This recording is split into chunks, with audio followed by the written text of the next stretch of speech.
बिस्मिल्लाहिर्रहमानिर्रहीम। अस्सलाम वालेकुम। मेरी माँ बेवा होते ही मर्दों के कपड़े सिलाई करने लगी। उससे वो ढेरों पैसे कमाती, लेकिन हैरत का झटका मुझे तब लगता जब वो नाप लेने के लिए मुझे भेजती थी। मुझे लगता था कि मेरी माँ मर्दों के सामने नहीं जाना चाहती थी, इसलिए वो मुझे भेज देती थी, क्योंकि मैं भी छोटी थी। मगर ज्यों ज्यों मैं बड़ी होती गई, मुझे सब बातों की समझ आने लगी। मेरी माँ के पास जो भी मर्द कपड़े सिलाई करने आता, माँ मुझे उसके नाप लेने के लिए भेज देती। मैं उसका नाप लेती और फिर वो कस्टमर मुंह मांगी रकम देकर चला जाता। फिर एक दिन जब मैं एक आदमी का नाप लेने गई, उसने मुझसे ऐसी बात कह दी जिसको सुनकर मैं सकते में आ गई, क्योंकि मेरी माँ तो मुझे, मेरा नाम आमना है और मैं अपने वालिदैन की इकलौती औलाद थी। मेरे बाप को मरे कुछ ही अरसा हुआ था। पेशे के एतबार से मेरा बाप दर्जी था। मेरी माँ से शादी करने से पहले उसकी एक दुकान थी जहाँ वो लोगों के कपड़े सिलाई करता था। ये दुकान हमारे घर के साथ ही थी, बल्कि दुकान के दो दरवाजे थे। एक दरवाज़ा बाहर की तरफ खुलता था जहाँ से कस्टमर्स आते थे, जबकि दूसरा दरवाज़ा हमारे घर के अंदर खुलता था। दरअसल मेरे बाप के वालिदैन फौत हो चुके थे।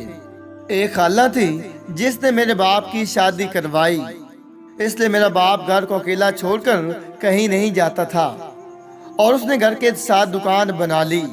शादी के बाद मेरी माँ को भी सहूलत हो गई, क्योंकि मेरा बाप थोड़ी थोड़ी देर के लिए दुकान बंद करके घर आ जाता था। यूँ मेरी माँ भी घर में अकेली ना होती। शादी के अगले साल ही मैं पैदा हुई तो मेरे वालिदैन बहुत खुश हुए, क्योंकि बेटी ही सही मगर उनकी औलाद तो हो गई थी। मगर ये खुशी मेरे वालिदैन को रास न आई और मेरा बाप बीमार पड़ गया। मेरे बाप ने बड़ा इलाज करवाया, मगर उसकी बीमारी बढ़ती ही गई। इधर उनका काम भी ठप हो गया और घर में फाके होने लगे। ये देखकर मेरी माँ ने अब्बा से कहा कि मुझे सिलाई करना सिखा दो, जब तक तुम ठीक नहीं हो जाते तब तक मैं ये काम कर लूँगी। ये सुनकर मेरा बाप दुकान से मशीन ले आया और मेरी माँ सिलाई सीखने लगी। वक्त गुजरने के साथ साथ मेरी माँ ने कपड़े सिलाई करना तो सीख लिया, मगर मेरे बाप की बीमारी ठीक ना हुई और फिर एक दिन मेरा बाप मर गया। बाप के मरने के बाद मेरी माँ को किसी चीज़ का होश ना रहा, मगर जब हम दोनों भूख से मरने लगे तो माँ को ठीक होना पड़ा। ठीक है कि शोहर के मरने का सदमा बहुत बड़ा था, मगर अब घर को भी तो चलाना था, इसलिए मेरी माँ ने दुकान खोल ली और कपड़े सिलाई करने लगी। चूँकि मेरी माँ ने मेरे बाप से मर्दों के कपड़ों की सिलाई करना सीखी थी, इसलिए वो मर्दों के कपड़े सिलाई करने लगी। मोहल्ले के कुछ लोग मेरी माँ के पास सिलाई के लिए कपड़े लेकर आते थे और यूँ हमारे घर का गुजारा होने लगा। यूँ अच्छा या बुरा, मगर हमारा टाइम पास होने लगा।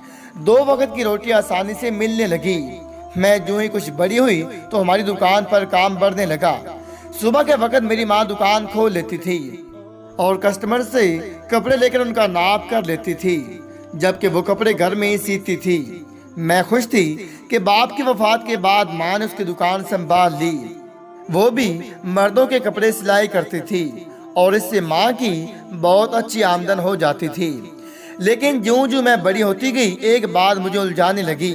मैं सोचती थी कि मेरा बाप भी वही दुकान चलाता था, लेकिन हमारे घर में रुपए पैसे की कोई रेल पैर इतनी कभी नहीं हुई जितनी मेरी माँ की दुकान संभालने के बाद हुई थी। मुझे समझ नहीं आती थी कि इतना पैसा हमारे घर में अब कहाँ से आ रहा है, लेकिन इन सवालों का जवाब मुझे कहीं से नहीं मिल रहा था, क्योंकि मेरी माँ दिन रात दुकान में मसरूफ रहती थी और इसके साथ साथ घर को भी संभालती थी। ऐसे में उसके पास इतना वक्त कहाँ था कि वो इन सवालों के जवाब दे सके। अगरचा दिन ब दिन मेरे ये खदशात सर उठा रहे थे, मगर इसके साथ साथ मेरा माँ के साथ प्यार भी बढ़ता जा रहा था, क्योंकि मेरे लिए तो मेरी माँ एक आइडियल औरत थी, जिसने जवानी में बेवा होने के बावजूद अपनी बेटी की खातिर दूसरी शादी नहीं की, बल्कि अपने शोहर के नाम पर ही बैठ गई। हालांकि मेरे ननियाल वालों ने बड़ी कोशिश की थी कि माँ किसी तरह दूसरी शादी के लिए मान जाए। यहाँ तक कि मेरे मामू ने कहा कि अपनी बेटी मुझे दे दो, मैं इसकी परवरिश करूँगा, तुम दूसरी शादी कर लो और अपने शोहर के साथ हंसी खुशी ज़िंदगी गुजारो, क्योंकि पहली शादी में भी तुमने कोई सुख नहीं देखा था। इसलिए अब हम तुम्हारी शादी किसी अमीर आदमी के साथ करेंगे ताकि तुम जिंदगी की खुशियां देख सको।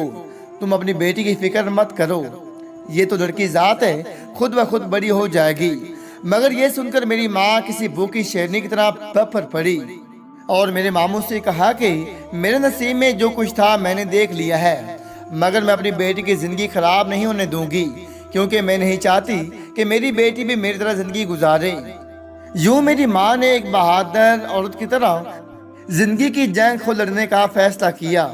मेरे बाप के मरने के बाद अब्बा की जगह पर बैठकर मर्दों के कपड़े सिलाई करने लगी। इतनी मजबूत औरत की बेटी होने की वजह से मैं भी खुद को बहुत मजबूत समझने लगी थी।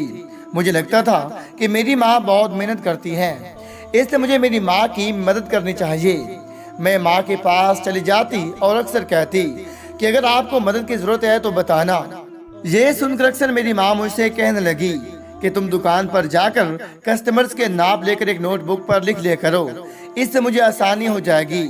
मुझे लगा था कि वाकई इस काम की बदौलत मैं अपनी माँ की मदद कर सकती हूँ, इसलिए मैं खुशी खुशी ये काम करने लगी, क्योंकि नाप करने के बाद मैं वो नोटबुक अपनी माँ को दे देती थी।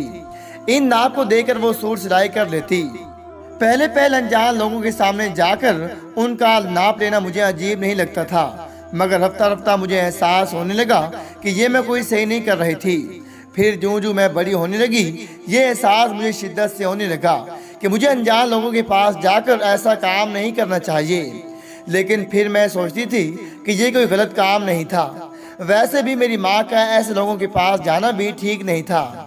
अगर मैं इस सिलसिले में अपनी माँ की मदद कर देती थी तो इसमें मेरा ही भला था, क्योंकि ये कमाई मेरी माँ मुझ पर ही खर्च करती थी।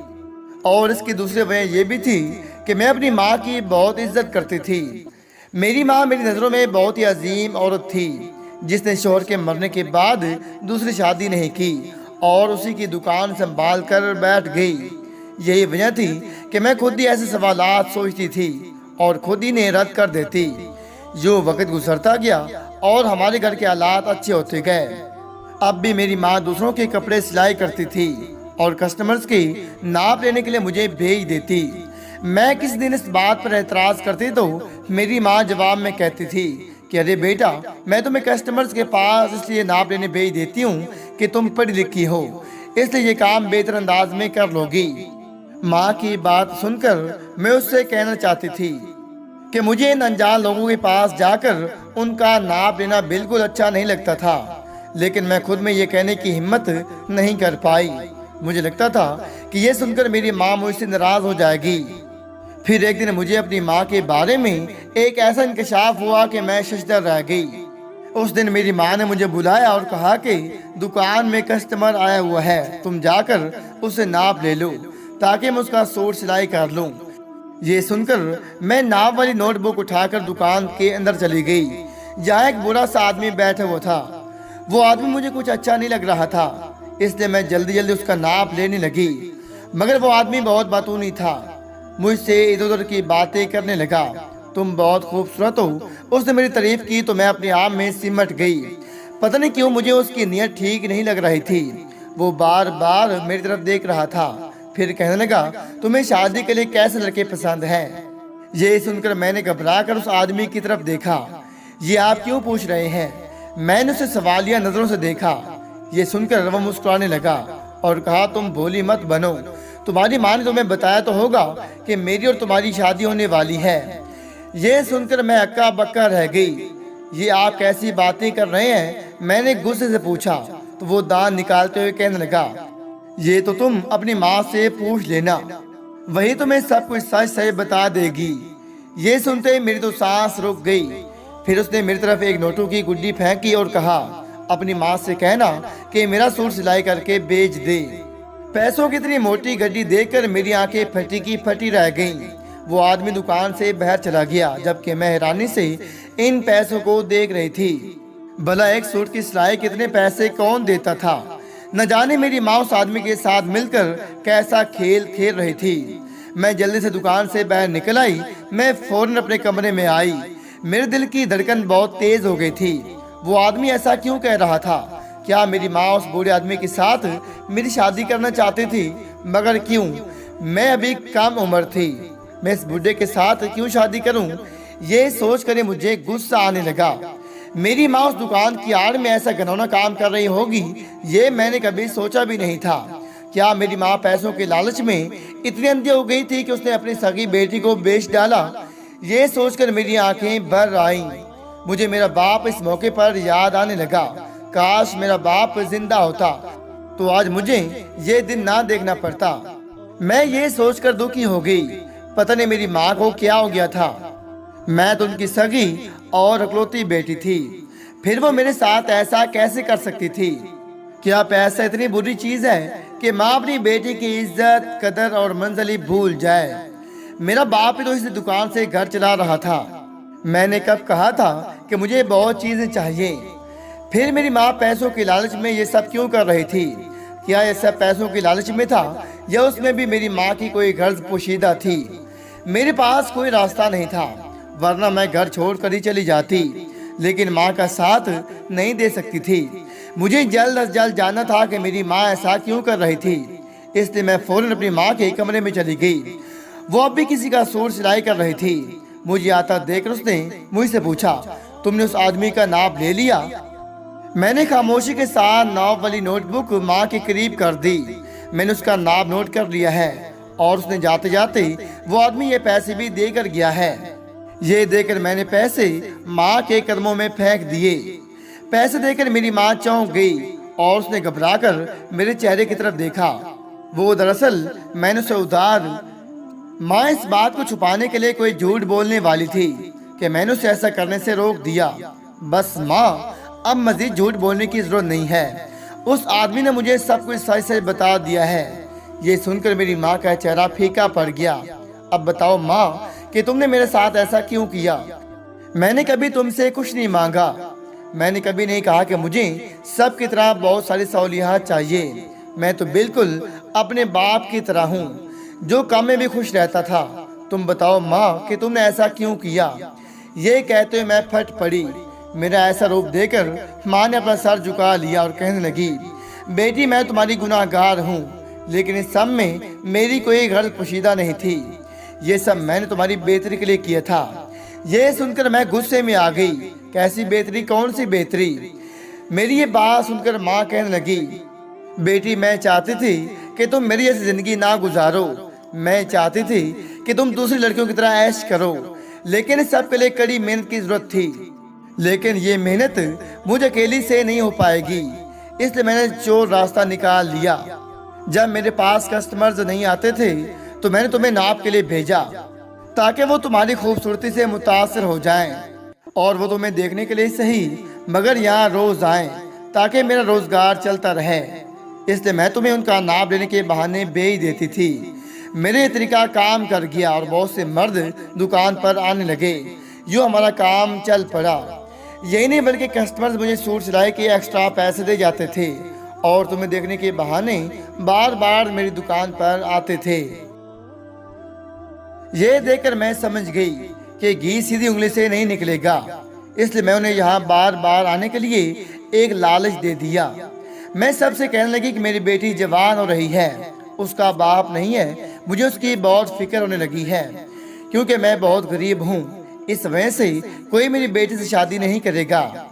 ये सुनकर वो सब अमीर आदमी समझने लगे कि मैं उनके साथ अपनी बेटी की शादी करना चाहती हूँ, इसलिए वो रोज मेरी दुकान पर आने लगे और मुझे पैसों से माला माल कर दिया। मेरी माँ ये सब मुझे बता रही थी और मैं हैरानी से ये सब कुछ सुन रही थी। माँ तुमने ये क्या कर दिया? तुमने एक बार भी मुझ पर भरोसा नहीं किया। काश तुम मुझे बता देती तुम्हें किसने कहा कि मुझे पैसों की जरूरत थी। तुम गलत समझी माँ।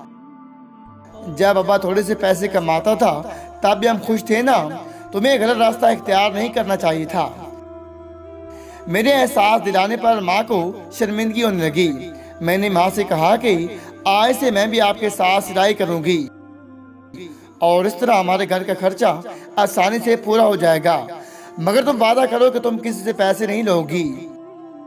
ये सुनकर मेरी माँ ने मुझसे वादा किया और यूँ मुझे इन कस्टमर से निजात मिल गई।